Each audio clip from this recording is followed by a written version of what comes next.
So the end of the 50s and the 60s were called the thaw, the period of the thaw when things became more open. We talked about that. And so a lot of foreign music and movies and stuff like that started pouring in. Not all of it was legal, like the music in the hipsters that you've seen. That was obviously not legal, but it made its way anyway. So a lot of people got to this new subculture. It's a counterculture. It's a subculture like the hippies were later, and like a lot of countercultures or subcultures were later. But the important thing to understand here is that that was not a political movement. Unlike the dissident anti-Soviet movements that appeared later after the thaw, at the end of the thaw, and into the next period, which was the 70s and the early part of the 80s, that was called stagnation, the opposite of the thaw kind of was stagnation, with the next party leader whose last name was Brezhnev. And so he was like very long serving old dude, right? Who barely knew where he was and what he was doing. But the party still functioned and the system functioned. That was the height of Cold War also with the West, the 60s and the 70s. So after the period of the thaw, when there was this breath of fresh air suddenly after the purges and the violence of Stalin's repressions, came the thaw with the time to breathe. But then it kind of fell into stagnation, not quite back into repressions. There was never a period of repressions again in the Soviet Union like the Stalin's times. Now, whether today's Putin's Russia is comparable to Stalin's repressions, that's a different story. And historians are now writing articles about which period of the Soviet authoritarianism, totalitarianism, current Russia is closer to, because obviously it's an authoritarian dictatorship at this point, and people do go to jail for their opinions. And the consensus is that it's more repressive now in Putin's Russia than in the 70s and 80s, the period of stagnation in the Soviet Union. It's worse than that at this point, but of course it's not as bad as with Stalin, where people disappeared in the night. The stagnation was a period in the 70s and the 80s that came after the thaw, that things started getting closed down again. No more freedom of art, as much as that freedom was very frames and margins. It wasn't complete freedom in the 60s, of course, in the thaw. But people started getting arrested again, not for a joke told in the kitchen, like with Stalin, that could land you in a prison camp, but for refusal to do certain things. If you were like openly protesting, then of course you could go to jail in the 70s and the 80s. The economy was very slow. Things became very gray, very boring. And of course, the biggest difference between today's Russia, with all of its repression, and the Soviet Union is that the Soviet Union had closed borders. People could not get in, people could not get out. So today's Russia is amazingly a case of a modern style dictatorship where the borders are still open.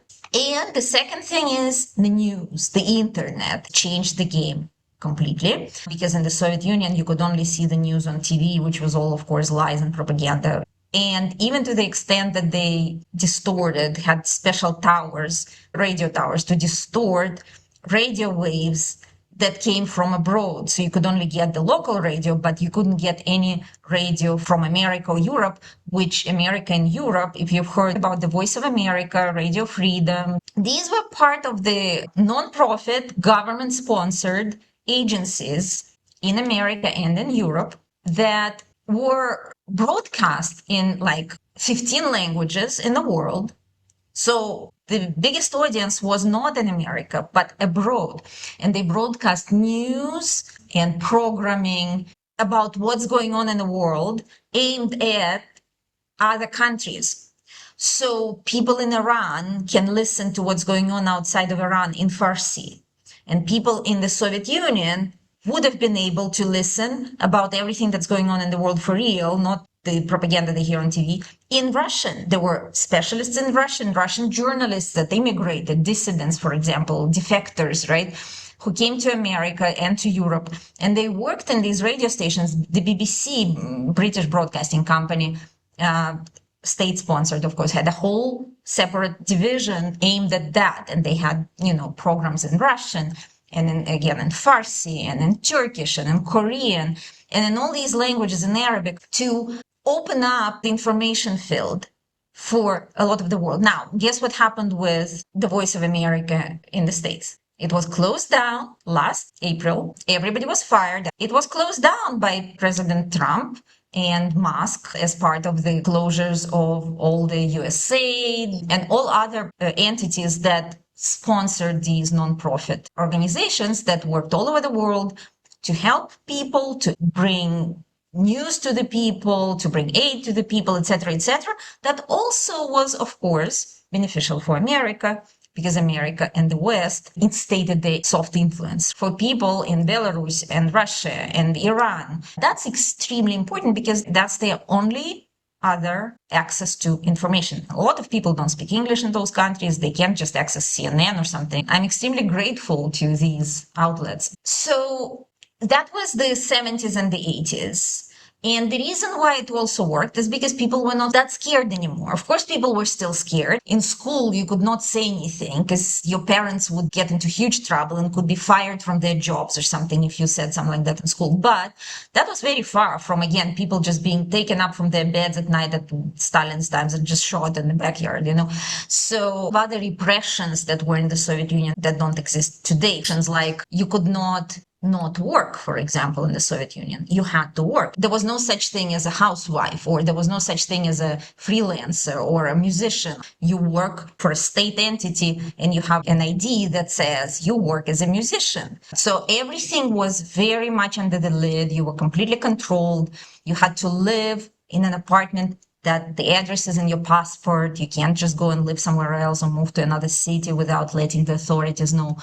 And so there are a lot of things that are hard to compare. But in terms of just political speech, just being against the government, it's very comparable at this point. So we got to the 50s and the 60s, de-Stalinization, the thaw, and this is what the hipsters is about, the very, very beginning of the thaw, and then it all blossomed into poetry, film, literature, concerts, people getting together, clothing that became much more liberal, short skirts and stuff. And then the 70s was a period of so-called stagnation, where there was a financial crisis because the country could not support itself. State-regulated economy that functioned only because there are a lot of natural resources in Russia. And this is partly why being able to sell the oil, so the sanctions against Russia are hurtful to them because natural resources that they export. And if you stop that export with sanctions, then Russia is in big trouble. But a lot of countries depend on their exporting them, the energy and the oil and the resources. So a lot of countries don't want to sanction them regardless of what they're doing in the world.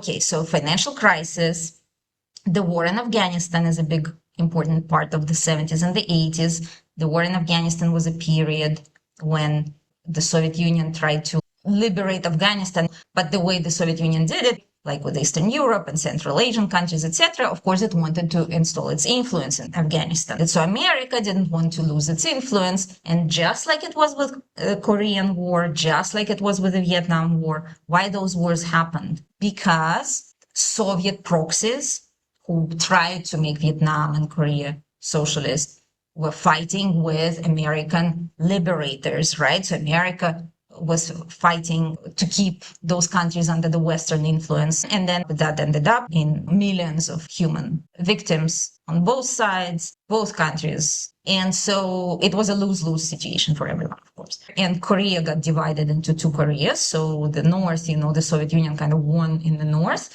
and the South Korea stayed free. And in Vietnam, America completely lost. And then Afghanistan came next in the 80s. You just didn't hear a lot about this because by that time, America got fed up with all these wars where they went to fight with their own soldiers. After Korea and Vietnam, they did not want a repeat of that. So they found a group in Afghanistan that was willing to fight the Soviets on their behalf. America gave a lot of weapons to that group. They trained them, they helped them, so that the local group was fighting a bloody war in Afghanistan with the Soviet Union for like 15 years. It was like a very long, dragged out war because it's all mountains and mountains. Several years ago, America had to leave Afghanistan as well. So that country is very difficult to fight in. And do you know what that group was called the Taliban. We are not afraid of controversies. You can draw your own conclusions. I'm not imposing any views on you. I'm just giving you the facts. So that was a very big part of the 70s and the 80s of stagnation. And part of the reason why Gorbachev was successful was he ended that war. He got out of that war. And also the dissident movement got stronger. Dissident meaning against the power, against the communist system. And the Jewish dissident movement got very big at that time because Jews were a repressed group in the Soviet Union. There was a lot of state anti-Semitism, meaning not just the people who didn't like minorities like it happens everywhere, but the state was hindering Jewish people getting into certain schools, for example. You could study in the university, but you could not study, for example, certain professions that were linked to state interests because Jews were looked at as a group that was not loyal to the country. Okay. And then in the end of the 80s, Perestroika started. And Perestroika was a period where Gorbachev came to power. He's a very interesting figure. Please read about him. He was the last ruler of the Soviet Union. He was a party guy, the communist, like everybody was, but he was a bit younger compared to all those old geezers, right, who were in their 70s and 80s. He was 50-ish. He was still a very devoted communist, but he was smart and he realized that, first of all, this is not sustainable on any level. It's not sustainable on the level of economy, which was falling apart, partly because of the Cold War was a war of competition of militaries, right? And you have to spend a lot of money in order to keep up with the military. And of course, the Soviet Union could not compete with the West and with America in developing newer weapons. And so the Soviet Union was losing that race. And a lot of the money that could go to feeding its own people went into the weapons race. So he started introducing reforms, economic reforms, kind of like the 20s. Remember, we talked about the new economic policy of the 20s? Similar. He allowed some private business. He allowed some private property, like freelancing. And more than anything, he allowed some political freedoms. He started criticizing the old Soviet system. Of course, Stalin, but not just Stalin, what happened after Stalin, stagnation. And the country just cracked under that. It could have survived if it was liberated early enough and in a smart way. But at this point, the country was just falling apart already. And so in 1991, there was an uprising inside the government. So there was a coup by the old communist leaders went on TV and said, we are bringing our country back, meaning the Soviet Union, our Soviet system. We're not going to let it fall apart. That lasted the whole of 3 days. And I was already an adult, and I remember that very well. We were all completely shocked because we just started breathing. And as young people, we loved every minute of Perestroika and of this changes, westernizing and all of that. And then suddenly it's all going back. And so we were pretty scared. And a lot of people went to Moscow and protested, something that in the Soviet Union had been impossible to imagine, right?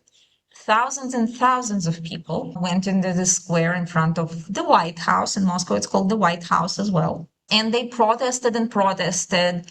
And even some tanks showed up. The military brought some tanks, but they didn't really do anything. I think 3 people died out of the whole 3 days of riots, which is amazing. And so Gorbachev came out, and he, being an honest man that he was, he said, okay, I don't think I have the ability anymore and the strength to lead this country. And so there was an election and somebody else won that election and became the first president of Russia. So at that point, he said, we can dissolve the Soviet Union in a peaceful way. This was an amazing feat, by the way. Imagine this huge country that was this huge totalitarian entity.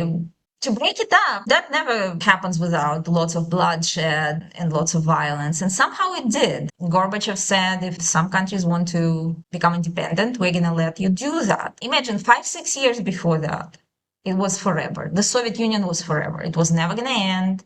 We would always live like this. It existed for 80 years. It will exist for another 180 years. There was no sign for us, for the people, that anything was going to change. And then overnight, it just finished. And so all these 15 republics that comprised the Soviet Union, 14 except Russia, right, said goodbye. We're out of here. And Ukraine became independent. Belarus, the Baltic states, Uzbekistan, Kazakhstan, all the Central Asian countries, countries from the Caucasus, Moldova, they became independent, and Russia became Russia. Now, inside of Russia, there's still a lot of non-Russian regions. There is Chechnya, which is inside of Russia, Yakutia, Tatars. There are a lot of nationalities in their own lands inside of Russia. They were never republics.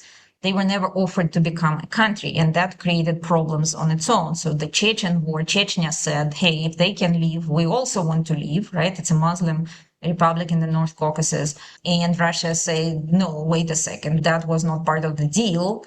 And so there were two very bloody wars inside Russia with Chechnya, which is a whole separate story. And you can read about that. So that was the breakup of the Soviet Union. The coup happened August 1991, but the actual breakup happened like 2-3 months later,